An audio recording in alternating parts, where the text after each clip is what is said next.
नमस् नमस्कार मित्रों। मैं पंडित अखिल शुक्ल यूट्यूब के माध्यम से आज फिर आपके सामने आया हूँ। कुछ कारण हैं इसके, आप सोचेंगे बार बार आ जाते हैं, पर कुछ कारण हैं जिसकी वजह से मुझे आज आना पड़ा। देखो मित्रों, मैंने डे फर्स्ट जब आया था ये कोरोना वायरस इन्फ्लुएंजा, तभी आपको मैंने बता भी दिया था कि इसका नाम है युद्ध ज्वर। ये लिखा हुआ है इसमें, युद्ध ज्वर। देखिए इसमें जो भी हस्तलिखित है, ये इसमें जो भी चीजें हैं सब अनुभूत प्रयोग है और हमारे दादा परदादा से करते चले आ रहे हैं। मैंने आपको बताया था कि इसका सबसे बढ़िया नाम है युद्ध ज्वर, जो बहुत पहले वैद्य लोगों ने अपने अनुभव से, ऋषि मुनियों ने इसका नाम रखा था। देखिए आज वही स्थिति आ गई है, चारों तरफ युद्ध के जैसे हालात हैं। शमशान भूमि में सौदा हो रहा है, अस्पतालों में जगह नहीं है। जैसा युद्ध में होता है, अस्पताल भर जाते हैं, हाथ पैर में चोटें लगती है, शव जलते हैं। और फौज, आज फिर फौज को आना पड़ गया आगे, भारतीय सेना को फिर आज मोर्चा संभालने के लिए आना पड़ गया। और ऑक्सीजन की सप्लाई के लिए भी भारतीय सेना का साथ लेना पड़ रहा है, हवाई जहाज का साथ लेना पड़ रहा है। और जो शहरों की स्थिति उसको संभालने के लिए फिर से भारतीय सेना को मोर्चा संभालना पड़ रहा है। तो देखिए कितने दिन पहले इस बात को मनीषा चारण ने लिख दिया था, कितनी दूरदृष्टि थी उनकी।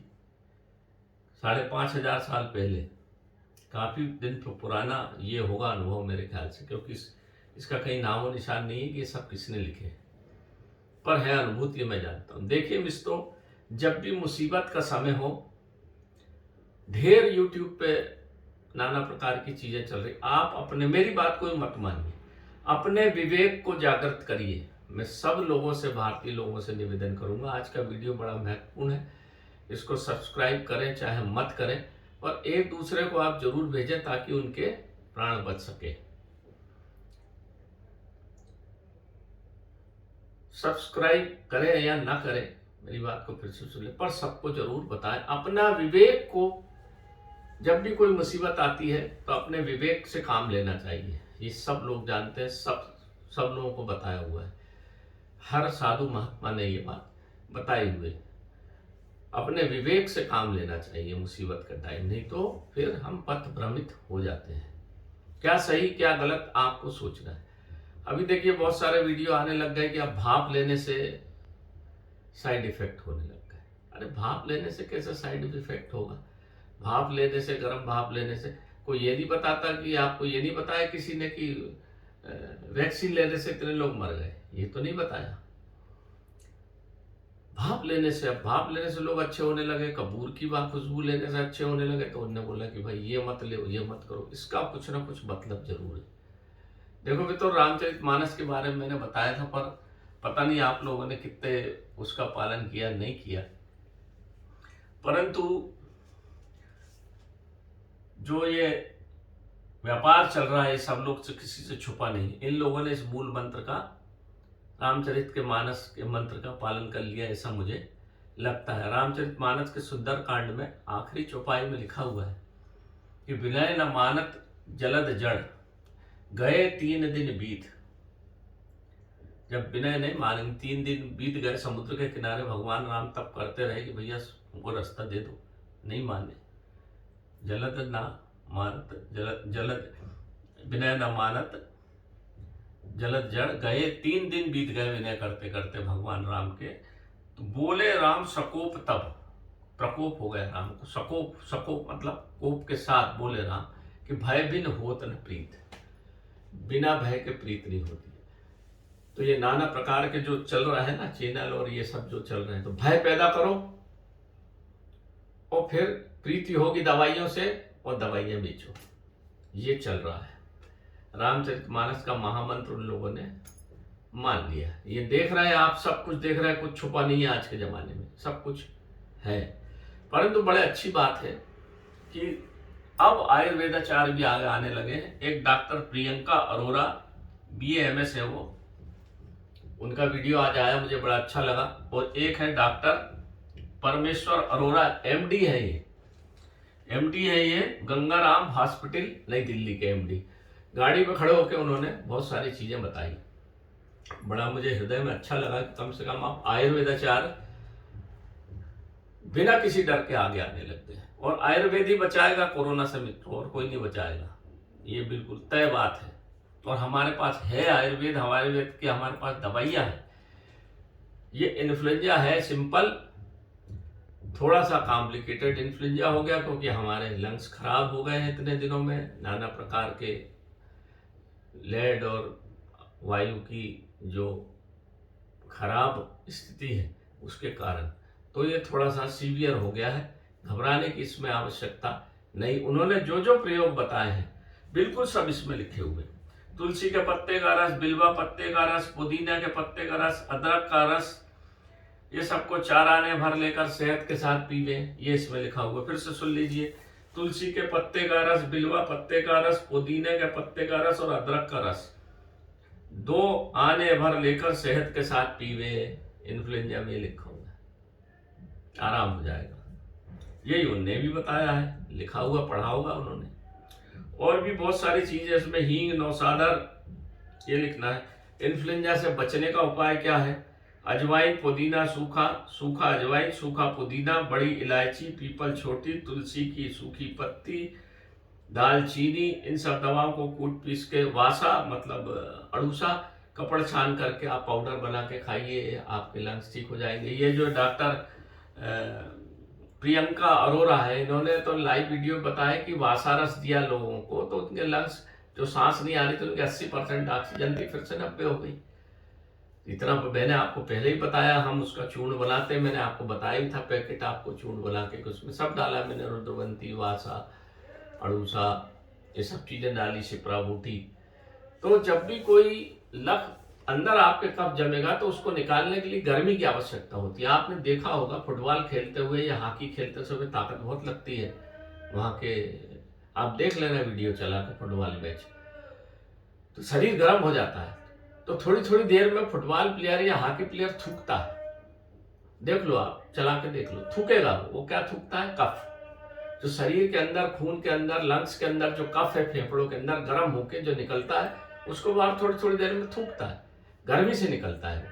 हम मेहनत करते नहीं, AC कूलर इसमें सब बैठे रहते हैं, इसलिए कफ हमारी छाती में जमता रहता है धीरे धीरे, और जब ऐसी कोई बीमारी आती है तब उसका प्रकोप होता है।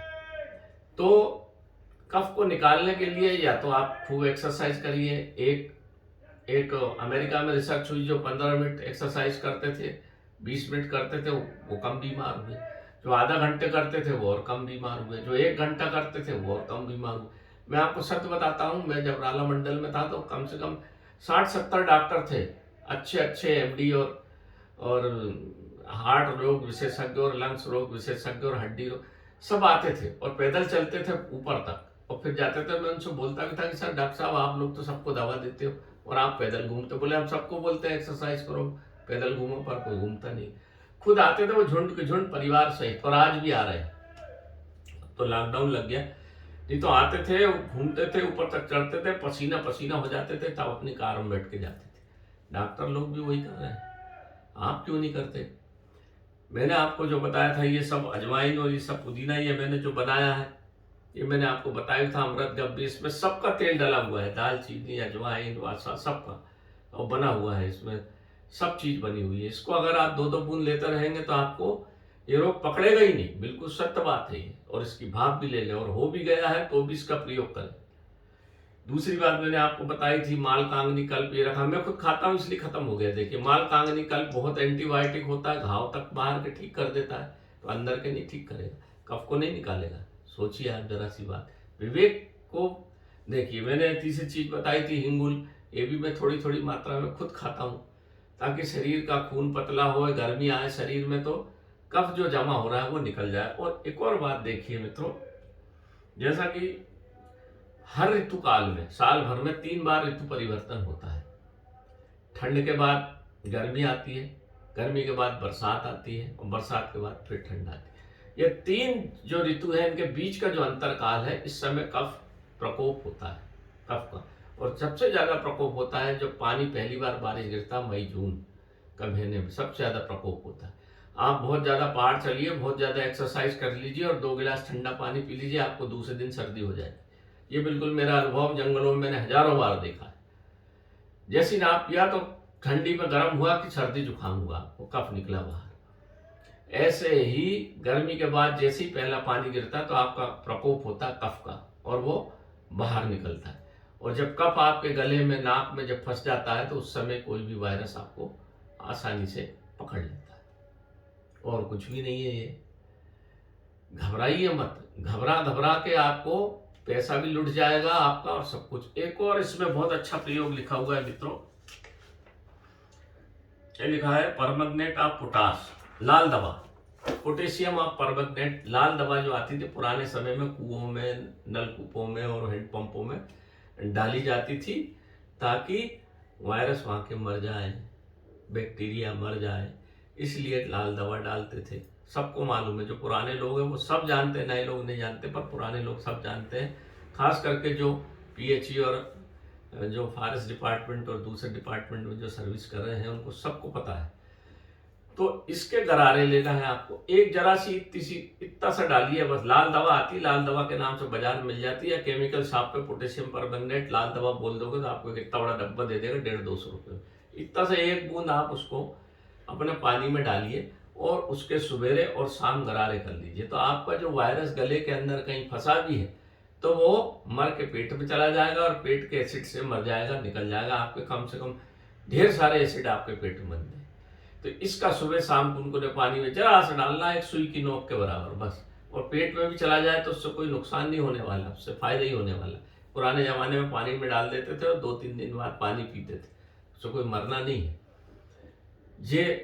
ये प्रयोग करिए आप। जो भी स्वास्थ्य कर्मी है वो अपना करके आइए, घर से गरारे करके आइए, एक बोतल में भर के ले आइए, बीच में एक आध बार कर लीजिए, रात को घर जाके नहा लीजिए, उसी लाल पानी से में डाल के नहा भी लीजिए, गरारे कर लीजिए, आपको वायरस पकड़ेगा ही नहीं, पूरा है, आपका शरीर बढ़िया हो जाएगा। ये प्रयोग आप करेंगे तो बचेंगे इस सब रोग से, क्योंकि आगे आने वाला समय, जैसा साइंटिस्ट भी बोल रहे हैं बार बार कि आगे आने वाला समय खराब हो, वो इसलिए बोल रहे हैं कि जैसे ही पहली गर्मी के बाद बारिश होगी सब लोगों का फिर से कफ बढ़ेगा, और अस्पतालों में जगह नहीं है, अस्पताल में जगह भी मिल गई तो ऑक्सीजन नहीं है, दवाइयाँ मिलना मुश्किल हो गई है आजकल। टेमी फ्लू नाम की एक दवाई है, उसकी शार्टेज हो गई है।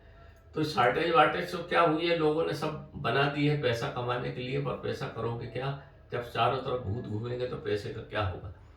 तो मित्रों, इन सब चीज़ों को हमको बना के रखना है, आप बना लीजिए। मैंने फिर बताया, तुलसी के पत्ते, बिल्वा पत्र, अगर रस नहीं निकलता तो इनको सूखा पीस लीजिए। पुदीना मिलता ही है आपको, पुदीना एंटीबायोटिक होता है, अजवाइन एंटीबायोटिक होता है, तुलसी एंटीबायोटिक होता है, बिल्वा में पारा होता है, एंटीबायोटिक होता है। इनको बना के रख लीजिए, शहद के साथ इसको खाना है। इसी प्रकार से अजवाइन, पुदीना सूखा, बड़ी इलायची, छोटी पीपल, तुलसी की सूखी पत्ती, और मैंने आपको बताया था रुद्रवंती, दालचीनी, इनको पीस के पाउडर बना लीजिए। वासा बहुत जरूरी है, और उसको 1-1 चम्मच सुबह शाम खाइए, आपको रोग होगा। या हिंगुल भस्म बना लीजिए, मैंने हिंगुल भस्म बनाने का तरीका बता दिया, वो भी एंटीबायोटिक है। तो इस महामारी के काल में जो चारों तरफ परेशानियां हो रही है, आप कहाँ कहाँ भटकोगे, आप अपने घर में इसका प्रयोग करिए तो आपको ये रोग पकड़ेगा नहीं। और सुबह उठ कर बढ़िया ऑक्सीजन दीजिए अपने समस्त शरीर को ओम के उच्चारण के साथ। ओम में इतनी ताकत है मित्रों कि आपके समस्त रोग को खत्म कर देती। तो ओम का जाप करिए, ओम को अंदर बंद करके शरीर के एक-एक अंग, जैसे लीजिए आप ओम करके बंद कर लीजिए, तो पूरे शरीर के एक-एक अंग में उसको घुमा के सांस को बाहर छोड़ दीजिए। तो जितने आपकी नकारात्मक ऊर्जा है ना, वो सब बाहर निकल जाएगी और सकारात्मक ऊर्जा से आप भर जाओगे। आपको डरा डरा के आपका दिमाग ऐसा कर दिया है कि लोग सुसाइड कर रहे हैं, लोगों को समझ में नहीं आ रहा, पैसा भी जा रहा, आपका परिवार का सदस्य भी जा रहा, चारों तरफ माहौल ऐसा पैदा कर दिया गया है कि आप डर रहे हो। डरो मत बिल्कुल, और इन सब का प्रयोग करिए आप मित्रों। मेरा बिल्कुल पूरा विश्वास है और मुझे खुशी है कि आयुर्वेदाचार ऊपर आने लग गए। तो आयुर्वेदाचारों का ये कर्तव्य भी बनता है कि उनको ऊपर आना चाहिए और लोगों को इस भय मुक्त कराना चाहिए और उनको बेचारों को सस्ता सुलभ उपाय मिल जाए तो वो कम से कम ठीक हो जाए, कोरोना उनको पकड़े नहीं, पकड़ भी ले तो नुकसान कब हो उनका, ऐसा मेरा विचार है मित्रों। तो मेरे इस वीडियो को देखिए, समझिए, अपने विवेक को लगाइए और अपने समस्त मित्रों को बताइए कि कुछ भी नहीं है, ये 1500 रुपये में बन जाती है ये अमृत गव्य। इसको 2 बूंद सुबह 2 बूंद दोपहर को लेना है, 2 बूंद रात को लेना। ज़्यादा सर्दी जुकाम हो जाए तो भाप ले लीजिए। अब भाप का भी बारे में बोल लगे कि भाप लेने से साइड इफेक्ट, अरे कुछ नहीं होता भाप लेने में। तो जो ऐसा बोल रहा हूँ मेरे सामने आ जाए और मैं करके बता, मैं तो इतने दिन से ले रहा हूँ, खा रहा हूँ, सब कर रहा हूँ, कैसे हो गया साइड इफेक्ट? झूठ बोलते हैं ये, इनकी कुछ बात को मानने की आवश्यकता नहीं। अगर आप भाप तांबे के बर्तन में लेते हैं तो बहुत अच्छा। तांबा जो कॉपर होता है बहुत सारे कीटाणुओं को मारने की सामर्थ्य रखता है, इसलिए आपने देखा होगा साधु बाबा एक कॉपर का कमंडल रखते थे, उसमें पानी भर कर, क्योंकि उनको नदी नाले कुआं सबका पानी पीना पड़ता था, तो उसमें भर के रखते थे पानी। और जहाँ भी जाते थे 1 आध घंटे के बाद जब उसके सब कीटाणु मर जाते थे उसके पानी का सेवन करते। पुराने समय से होता आ रहा, कोई आज की बात तो है नहीं है। तो हमारी संस्कृति को मत छोड़िए, हमारी संस्कृति को अपनाइए, आपका जीवन बच जाएगा। मित्रों, मेरा यही आप लोगों से हाथ जोड़ के निवेदन है कि मत परेशान होइए, इन सब हमारी संस्कृति को अपनाइए, आपका कुछ नहीं होगा। नहीं तो ये विदेशी लोग लूट डालेंगे आपको। WHO का हेड के पास कौन सी मेडिकल की डिग्री आज तक नहीं बताई उन्होंने, और जमाने भर का मेडिकल एक्सपर्ट बने हुए और आपको बताते जाते हैं। तो मेरा किसी से कोई द्वेष नहीं है, मेरा तो यही है कि मेरे भारतवासी बच जाए, इनको मत डराओ। गरीब लोग हैं, सीधे साधे लोग हैं, मजदूर भाग गए। अभी तो ये एक बात है, इसके बाद जब गरीबी बढ़ेगी तो फिर क्या स्थिति बनेगी, उस बात को सोच के अपना प्रयोग घर पे करिए, बढ़िया नीम की पत्ती का धुआं करिए, सब आनंदित रहिए। और मेरे इस वीडियो को ज़्यादा से ज़्यादा लोगों के पास पहुंचाइए ताकि लोग भय से मुक्त होकर अपना इलाज स्वयं कर सकें और इस अस्पताल की महामारी से बच सकें। वो लोग भी अब डॉक्टर सब जगह बोर्ड लगा दिए, हमारे यहाँ बेड नहीं, हमारे यहाँ ये नहीं, हमारे। अपना खुद प्रयोग करो भैया, तो सब बचोगे, ऐसी मेरा मानना है और ऐसा मेरा विश्वास है। और मैं ऐसा जानता हूँ और बहुत सारे लोगों को भी दवाई दिया हूँ तो आराम है उनको। तो नमस्कार मित्रों, मैं पंडित अखिल शुक्ल यूट्यूब के माध्यम से आज आपको पुनः आगाह करता हूँ कि मेरी बात को सबको बताएं ताकि सब स्वस्थ रहें, भारत स्वस्थ रहे और ये लुटने पिटने से बच सके। नमस्कार मित्रों। और भी एक आग्रह करूंगा कि जितने भी आयुर्वेदाचार्य हैं डिग्रीधारी, उनको सबको आगे आना चाहिए और वास्तविकता से सबको अवगत कराना चाहिए। और ये सब बढ़िया औषधि हैं जो हमारे देश में भरपूर भारत माता पैदा करती है, भरपूर। कोई नहीं बचाएगा, सब राजनेता कोई नहीं बचाएगा आपको। आप अपना इलाज स्वयं करें और बचें। नमस्कार मित्रों।